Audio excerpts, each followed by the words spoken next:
Technique ক্লাসে সকলকে স্বাগত। আজকে আমরা রাজ্য বিষয় 2025 সালের নবম শ্রেণীর প্রথম পর্যায়ক্রমিক মূল্যায়নের ভৌতবিজ্ঞানের 3 নম্বর সেটের প্রশ্ন এবং তার উত্তর। তোমাদের এর আগে ভৌতবিজ্ঞানের 2টো সেটের প্রশ্ন এবং উত্তর করিয়েছি। তোমরা যারা দেখোনি তার জন্য লিঙ্ক ডেসক্রিপশন বক্সে আছে, তোমরা সেখানে দেখে নিতে পারো। তোমাদের এই পরীক্ষায় পূর্ণমান থাকবে 40 এবং সময় পাবে তোমরা 1 ঘন্টা 15 মিনিট। এই পরীক্ষাটি তোমাদের 1 এপ্রিল থেকে 12 এপ্রিলের মধ্যে অনুষ্ঠিত হবে। তো তোমরা দেখে নাও আজকের এই প্রশ্নোত্তর পর্বটি। দেখো, পরিমাপ, প্রথম যে চ্যাপ্টার পরিমাপ, সেখান থেকে 3টে এমসিকিউ, 2টো 1 নম্বর প্রশ্ন, 2টো 2 নম্বর প্রশ্ন এবং একটা 3 নম্বর প্রশ্ন আসছে। মোট আসছে 12 নম্বর। বল ও গতি, সেখান থেকে 2টো এমসিকিউ, 3টে 1 নম্বর প্রশ্ন, 3টে 2 নম্বর প্রশ্ন এবং একটা 3 নম্বর প্রশ্ন আসছে। মোট আসছে 14 নম্বর। আবার পরমাণুর গঠন, এখান থেকে 3টে এমসিকিউ, 2টো 1 নম্বর প্রশ্ন, 3টে 2 নম্বর প্রশ্ন এবং একটা 3 নম্বর প্রশ্ন আসছে। মোট আসছে 14 নম্বর। অর্থাৎ তোমাদের এমসিকিউ আসছে 8টা, 1 নম্বর প্রশ্ন আসছে 7টা, 2 নম্বর প্রশ্ন আসছে তোমাদের 8টা এবং 3 নম্বর প্রশ্ন আসছে তোমাদের 3টে। মোট তোমাদের 40 নম্বরের প্রশ্ন আসছে। তো চলো এবার আমরা চলে আসছি প্রশ্ন উত্তর পর্ব। প্রথমে গ্রুপ এ, সঠিক উত্তরটি বেছে নিয়ে লেখো। যে এমসিকিউ আছে 8টা করতে হবে, প্রতিটি প্রশ্নের মান আছে 1 করে। নক্ষত্রদের পারস্পরিক দূরত্ব পরিমাপের জন্য কোন এককটি ব্যবহার করা হয়? উত্তর হচ্ছে AU। তো এটার সম্বন্ধে আমি তোমাদের কিছুটা বলি। AU বা অ্যাস্ট্রোনমিক্যাল ইউনিট নক্ষত্রের পারস্পরিক দূরত্ব পরিমাপে ব্যবহার করা হয়। সূর্য থেকে পৃথিবীর গড় দূরত্বকে 1 অ্যাস্ট্রোনমিক্যাল ইউনিট বলা হয়। তারপরে 2 দেখো, ওজনের মাত্রীয় সংকেত হলো, কোনটা হবে? mL/(-2). mL/(-2) হচ্ছে সঠিক উত্তর। ওজন হলো এক প্রকারের বল, তাই বল ও ওজনের মাত্রা একই। নিচে কোন দুটি ভৌত রাশির মাত্রীয় সংকেত একই? তো এটা সঠিক উত্তর হবে দ্রুতি ও বেগ। এর দুটোর কিন্তু মাত্রীয় সংকেত একই। দ্রুতি স্কেলার রাশি, কিন্তু বেগ ভেক্টর রাশি। তবে দ্রুতি ও বেগ উভয় একক ও মাত্রা একই।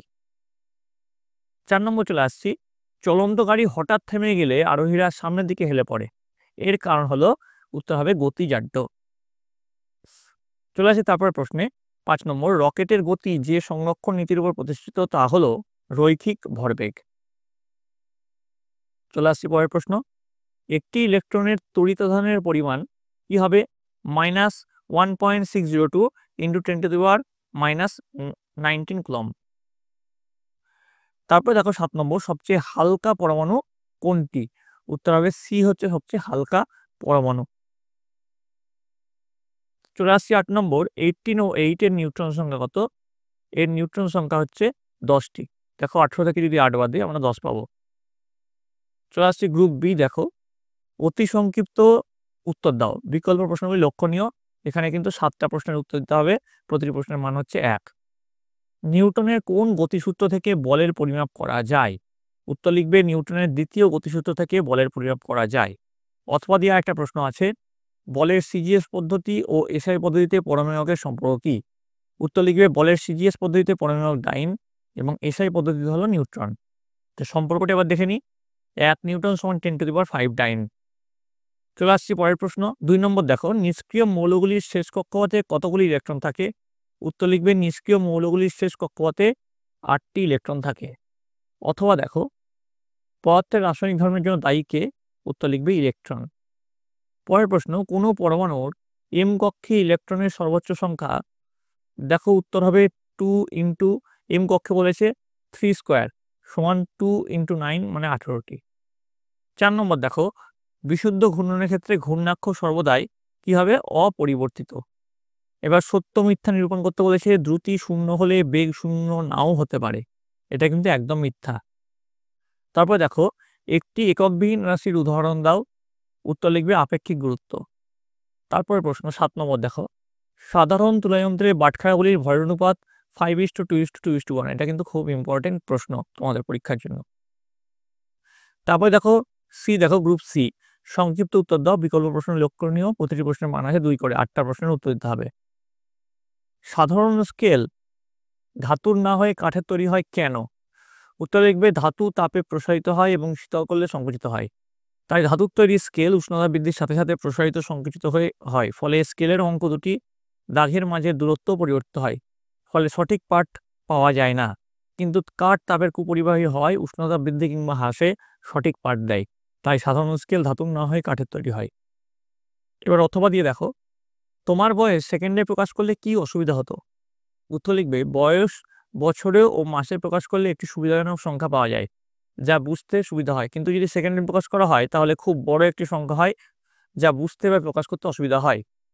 তারপরে দেখো 2 নম্বর, কোনো তরলের ঘনত্ব 0.8 গ্রাম পার সেন্টিমিটার কিউব হলে 200 সেন্টিমিটার কিউব তরলের ভর কত? উত্তর লিখবে, 200 সেন্টিমিটার কিউব তরলের ভর হচ্ছে আয়তন ইন্টু ঘনত্ব। তোমার 200 ইন্টু 0.8 সমান 160 গ্রাম। চলে আসে 3 নম্বর, জড়ত্বীয় ভর বলতে কি বোঝো? উত্তর লিখবে, বস্তুর ভর তাদের স্থিতি ও গতিজাড্যের মান নির্দেশ করে। এই কারণে এই ভরকে জড়ভর বা জড়ত্বীয় ভর বলা হয়, যাকে ইনার্সিয়াল মাস বলা হয়।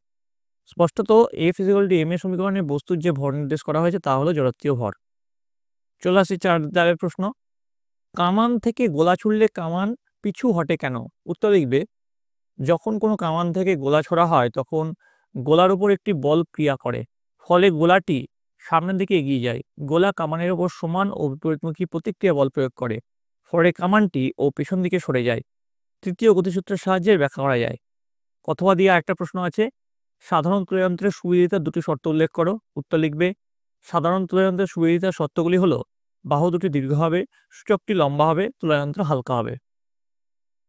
তারপরে চলে আসছে 5 নম্বর, ভরী বস্তুর জাড্যের পরিমাণ ব্যাখ্যা করো। উত্তর লিখবে, কোনো স্থির বস্তুর স্থির কিংবা গতিশীল বস্তুর গতিশীলতা প্রবণতাই হলো বস্তুর জাড্যের বা জড়তার ধর্ম। যে বস্তুর ভর যত বেশি তার জাড্য তত বেশি। অর্থাৎ কোনো হালকা বস্তুর তুলনায় ভারী বস্তুর অবস্থানের পরিবর্তন করতে বেশি বল প্রয়োগ করতে হয়। তাই কোনো জড় বস্তুর ভরই বস্তুর জাড্যের পরিমাপ। চলে আসছি 6 নম্বর প্রশ্ন, ইলেকট্রনকে সব পদার্থের মূল কণা বলা হয় কেন? ক্যাথোড রশ্মি উৎপন্নের সময় তড়িৎমোক্ষম নলে যে কোনো ধাতু নির্মিত ক্যাথোড এবং যে কোনো গ্যাস ব্যবহার করা হোক না কেন, প্রতি ক্ষেত্রে একই আধান এবং একই ভরবিশিষ্ট ঋণাত্মক আধানযুক্ত কণায় ইলেকট্রন উৎপন্ন হয়। তাই ইলেকট্রনকে পরমাণুর একটি মূল উপাদান কণিকা রূপে গণ্য করা হয়, যা সমস্ত মৌলের পরমাণুতে বিদ্যমান। চলে আসি 7 দাগের প্রশ্ন, আইসোটোপের রাসায়নিক ধর্ম একই হয় কেন? উত্তর লিখবে, কোনো মৌলের আইসোটোপগুলির পারমাণবিক সংখ্যা অর্থাৎ প্রোটন সংখ্যা বা ইলেকট্রন সংখ্যা সমান, কিন্তু নিউট্রন সংখ্যা আলাদা হওয়ায় ভর সংখ্যা আলাদা হয়। এদের ইলেকট্রন বিন্যাস একই রকম হয়, এদের রাসায়নিক ধর্ম এক হয়। চলে আসছি 8 প্রশ্ন, রাদারফোর্ডের পরমাণু মডেলের দুটি প্রধান ত্রুটি উল্লেখ করো। উত্তর লিখবে, রাদারফোর্ডের পরমাণু মডেলের দুটি অসঙ্গতি দেখা যায়। যেমন, বিজ্ঞানী নিলস বোর জানান যে ধনাত্মক চার্জবাহী নিউক্লিয়াসকে কেন্দ্র করে ঋণাত্মক কার্যবাহী ইলেকট্রনগুলি বৃত্তাকার পথে আবর্তন করতে থাকলে তড়িৎ গতিবিদ্যার নিয়ম অনুসারে এগুলো থেকে সর্বদা শক্তি বিকিরণ হয়ে থাকবে, ফলে ইলেকট্রনগুলি শক্তি হারাবে এবং ঘুরতে ঘুরতে ক্রমশ নিউক্লিয়াসের দিকে এগিয়ে যাবে। একসময় ইলেকট্রনগুলি নিউক্লিয়াসের উপর গিয়ে পড়বে, অর্থাৎ পরমাণুর আর কোনো ইলেকট্রনীয় গঠন থাকবে না। কিন্তু প্রকৃতপক্ষে তা হয় না, যা রাদারফোর্ডের পরমাণু মডেলের একটি ত্রুটি। তো দেখতে পাচ্ছ রাদারফোর্ডের পরমাণু মডেল, এরকম একটা ছবি তোমরা এঁকে দেবে, নিউক্লিয়াস, ইলেকট্রন পজিটিভ নেগেটিভ করে এঁকে নেবে। তারপরে লিখবে, নিউক্লিয়াসের চারদিকে ইলেকট্রনগুলি অবিরাম ঘুরতে থাকে, ওই ঘূর্ণমান ইলেকট্রনগুলো থেকে অবিরাম শক্তি বিচ্ছিন্ন হয়ে থাকে। এর ফলে পরমাণুর যে বর্ণালী পাওয়া যাবে সেটা সূর্যরশ্মির বর্ণালীর মতো নিরবিচ্ছিন্ন হবে। কিন্তু বাস্তবে দেখা যায় পরমাণু রেখা বর্ণালী সৃষ্টি করে না। রাদারফোর্ডের পরমাণু মডেল এই ঘটনার ব্যাখ্যা করতে পারে না, যা রাদারফোর্ডের পরমাণু মডেলের অপর একটি ত্রুটি বা সীমাবদ্ধতা। এবার চলে আসছি গ্রুপ ডি। এখানে নিম্নলিখিত প্রশ্নের উত্তর করতে হবে। প্রতিটি প্রশ্নের মান আছে কিন্তু 3 করে। 3টে প্রশ্নের উত্তর দিতে হবে। প্রথম প্রশ্ন, নিউটনের দ্বিতীয় গতিসূত্রের সাহায্যে F = m এর সমীকরণটি প্রতিষ্ঠা করো। উত্তর লিখবে, ধরি m ভরের একটি বস্তুর উপর t সময় ধরে F পরিমাণ বল প্রয়োগ করায় বস্তুটির বেগ u থেকে বেড়ে v হলো। তো প্রথমে বস্তুটির প্রাথমিক ভরবেগ হচ্ছে mu, বস্তুটির অন্তিম ভরবেগ হচ্ছে mv। ভরবেগের পরিবর্তন তাহলে mv - mu, তাহলে ভরবেগের পরিবর্তনের হার মানে সময়ের সঙ্গে mv - mu/t। এবার m কমন চলে গেল, m কমন গেলে mv - u/t, তাহলে সমান সমান ma, কারণ v - u/t সমান a আমরা জানি। এবার নিউটনের দ্বিতীয় গতিসূত্র অনুসারে F various ma, F = kma, k হলো একটি ভেদ ধ্রুবক, এর মান হচ্ছে 1, F = ma। তাহলে এটা আমরা পেয়ে গেলাম। এবার অথবা দিয়ে একটা প্রশ্ন আছে, 100 ডাইনের একটি বল 5 সেকেন্ড ধরে 25 গ্রাম বস্তুর উপর ক্রিয়া করলে কত বেগ উৎপন্ন হবে নির্ণয় করো। এক্ষেত্রে F = 100 ডাইন, m সমান 25 গ্রাম, t সমান 5 সেকেন্ড, u সমান 0। এখন f = m এর সমীকরণ থেকে পাই 100 সমান 25a, তাহলে a সমান কি হলো 100/25 মানে 4 সেন্টিমিটার পার সেকেন্ড স্কোয়ার। আবার v = u প্লাস at সমীকরণ থেকে পাই v সমান 0 প্লাস 4 × 5 সেন্টিমিটার পার সেকেন্ড, মানে হচ্ছে 20 সেন্টিমিটার পার সেকেন্ড। বস্তুতে বেগ উৎপন্ন হবে 20 সেন্টিমিটার পার সেকেন্ড। এবার আমরা চলে আসছি 2 এর দাগের প্রশ্ন। একটি বস্তুর ভর 7.8 কেজি, আয়তন 1000 সেন্টিমিটার কিউব, বস্তুটির ঘনত্ব কত? উত্তর লিখবে বস্তুর ঘনত্ব সমান বস্তুর ভর বাই বস্তুর আয়তন।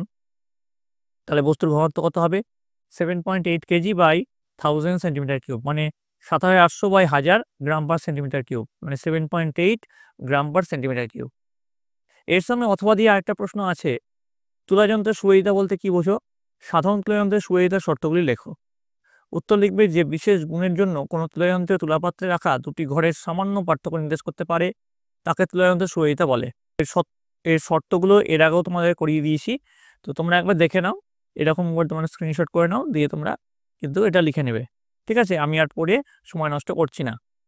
এবার চলে আসছি পরের প্রশ্ন, পরমাণুর গঠন সংক্রান্ত নিলস বোরের কার্যবলী লেখো, অথবা রাদারফোর্ডের পরমাণু মডেলের সংক্ষিপ্ত বিবরণ দাও। এরকম প্রশ্ন কিন্তু তোমাদের আসতে পারে। তো এই গেল তোমাদের নবম শ্রেণীর প্রথম পর্যায়ক্রমিক মূল্যায়নের ভৌতবিজ্ঞানের সাজেশন প্রশ্ন এবং তার উত্তর। তোমাদের যদি আরেক সেট সাজেশন প্রশ্ন উত্তর দরকার হয় অবশ্যই কমেন্ট করে জানাবে।